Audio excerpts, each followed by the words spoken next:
Saudara, setelah kalah 1-5 dari Australia di matchday 7 pada Kamis 20 Maret, tak ada lagi alasan bagi timnas Indonesia untuk tidak menang melawan Bahrain.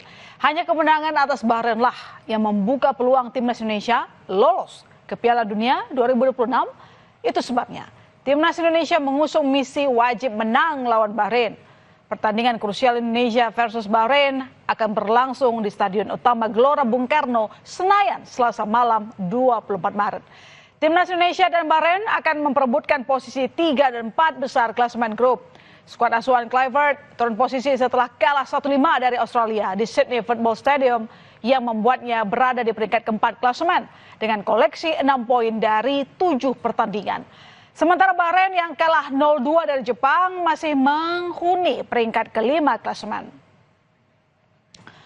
Peluang timnas Indonesia untuk lolos langsung ke Piala Dunia 2026 di Amerika Serikat, di Kanada dan Meksiko semakin tipis setelah skuad Garuda terjungkal di kandang Australia 20 Maret lalu.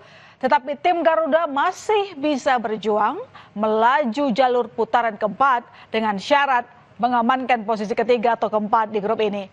Kunci utama untuk tetap bertahan dalam perburuan tiket Piala Dunia adalah memenangkan 2 laga kandang krusial melawan Bahrain dan Tiongkok. Pelatih Patrick Kluivert kini menghadapi tantangan besar untuk membawa timnas Indonesia bangkit dalam laga berikutnya melawan Bahrain di Stadion Utama Gelora Bung Karno, Jakarta, Selasa 25 Maret. Jika kemenangan bisa diraih, peluang untuk lolos ke putaran keempat akan semakin besar. Dalam debutnya membela Australia, striker Ole Ramene satu-satunya angka di menit ke-78 memberikan harapan bagi tim di tengah dominasi Australia. Debut Ole pun mencuri perhatian. Maka tak heran performanya di laga tandang membuat Ole jadi dalam urusan mencetak gol dalam pertandingan lawan Bahrain Selasa malam. Selain Ole, Ragnar Oratmangun akan kembali tampil setelah 20 Maret lalu tidak bisa berlaga melawan Australia akibat akumulasi kartu kuning. Jadi Ragnar berada dalam kondisi bugar dan siap untuk dimainkan. Secara teknis, kehadiran Ragnar Oratmangun akan memberi tambahan penting di lini depan skuad Garuda. Sementara itu, timnas Indonesia tidak akan diperkuat Midfielders saat menjamu Bahrain di Gelora Bung Karno pada Selasa 25 Maret. Pemain FC Twente ini dikabarkan mengalami cedera saat menghadapi Australia. Midfielders harus ditarik keluar karena cedera di bagian groin dan digantikan Sandy Walsh di menit 60. Mitch dikabarkan kembali ke Belanda untuk menjalani sesi pemulihan cedera. Sejumlah nama pun berpotensi menggantikan posisi midfielders, yakni Rizky Ridho dan Justin Hubner. Rizky Ridho telah menunjukkan performa dalam laga debut Patrick Kluivert di Timnas Indonesia.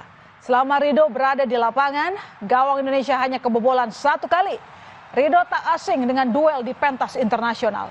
Dengan hadirnya Ridho yang diharapkan berpasangan dengan Jay Ijaz, pertahanan Indonesia akan solid seperti saat menang lawan Arab Saudi.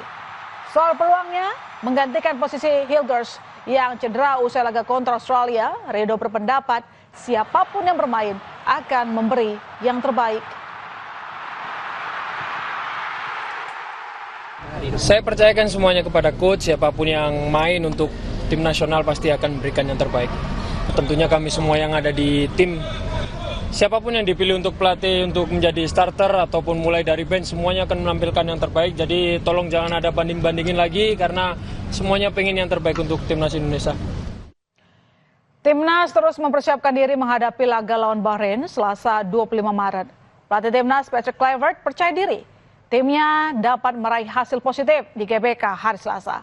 Kluivert menyebut dirinya tidak khawatir setelah mengalami kekalahan di kandang Australia pada 20 Maret lalu. Pelatih asal Belanda itu mengungkapkan persiapan berjalan dengan baik dan para pemain optimistis pada laga melawan Bahrain nanti. Kluivert sadar Bahrain bukan tim yang mudah, tapi baginya tim perlu fokus dan tampil dengan baik untuk mendapat hasil yang positif. Untuk mendukung timnas, Ketua Umum PSSI Erick Thohir menemui para pemain yang sedang latihan di Stadion Madia GBK Jakarta Pusat Minggu malam.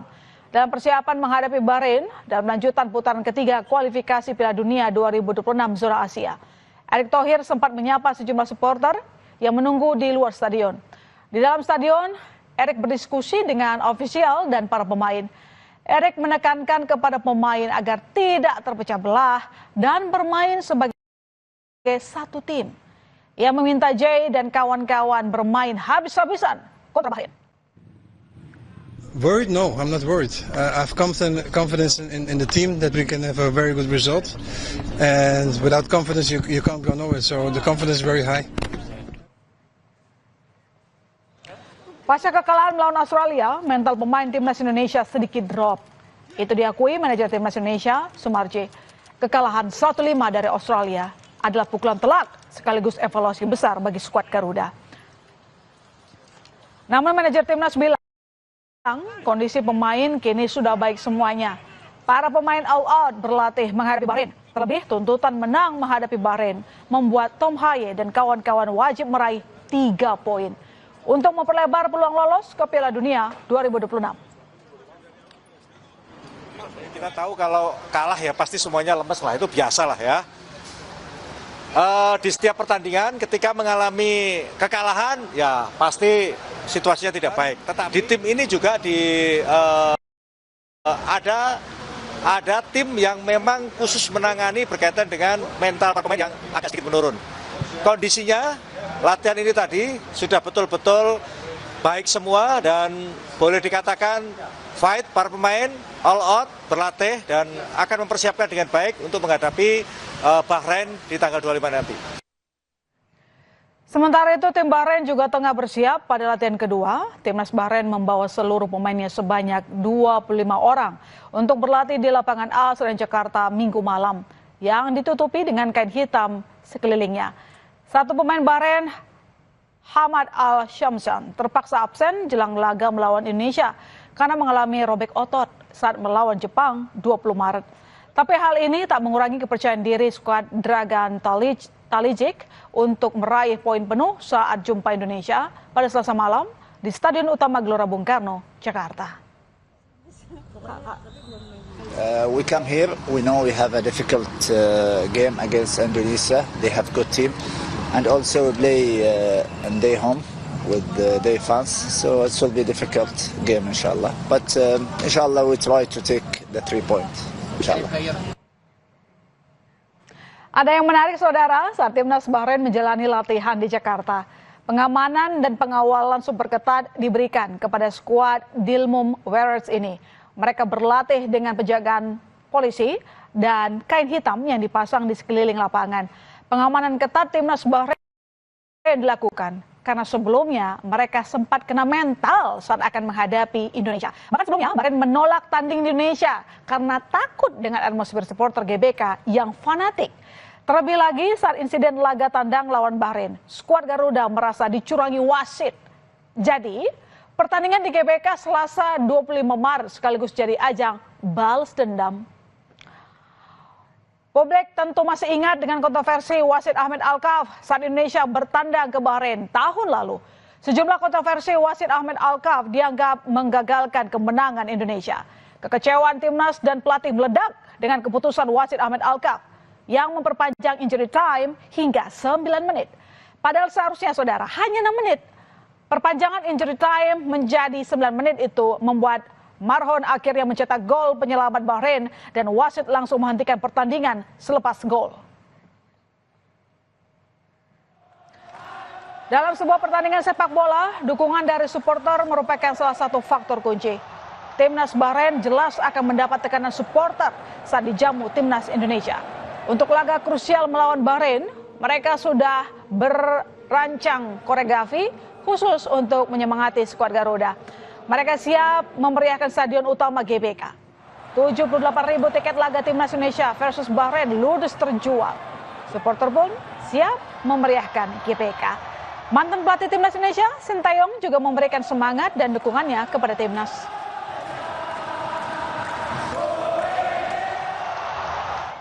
Peluang timnas Indonesia untuk lolos ke Piala Dunia masih terbuka. Meskipun berat mengejar posisi kedua agar lolos langsung Piala Dunia. Lupakan kekalahan timnas Indonesia di sini, Presiden Prabowo Subianto mengajak masyarakat kembali mendukung skuad Garuda untuk laga selanjutnya. Presiden menegaskan, sepak bola menggambarkan tekad kita agar Indonesia tidak boleh dianggap remeh dunia. Analisis soal kekalahan timnas kemarin juga datang dari mantan pelatih timnas Sinteyong. Ia bilang minimnya waktu latihan jadi salah satu faktor Indonesia menelan kekalahan dari Australia. Ini juga ada tim yang baru, ya kan, pelatih baru, tim teknis baru. Jadi saya percaya kita akan mencapai hal yang baik. Ini sepak bola ini adalah sesuatu yang penting karena rakyat kita memang merasakan bahwa sepak bola itu menggambarkan tekad kita, menggambarkan semangat kita. Indonesia tidak boleh dianggap remeh oleh bangsa manapun di dunia, termasuk terutama di hal-hal seperti olahraga. Ribuan supporter timnas Indonesia siap merahkan Stadion Utama Gelora Bung Karno. Latihan pun sudah diintensifkan untuk membalas kekalahan timnas saat bertandang di Sydney, Australia 20 Maret lalu. Tidak berlebihan bila pertandingan Indonesia kontra Bahrain Selasa menjadi penentu. Tak ada kata lain, timnas wajib menang untuk menjaga asa peluang lolos ke Piala Dunia 2026. Saudara, usai jeda di berita utama, sejumlah pedagang di Pasar Induk Cibitung, Bekasi, Jawa Barat dibuat resah dengan ulah seorang pria berbaju dinas Pemda Bekasi yang meminta uang THR. Informasi selengkapnya tetaplah di berita utama.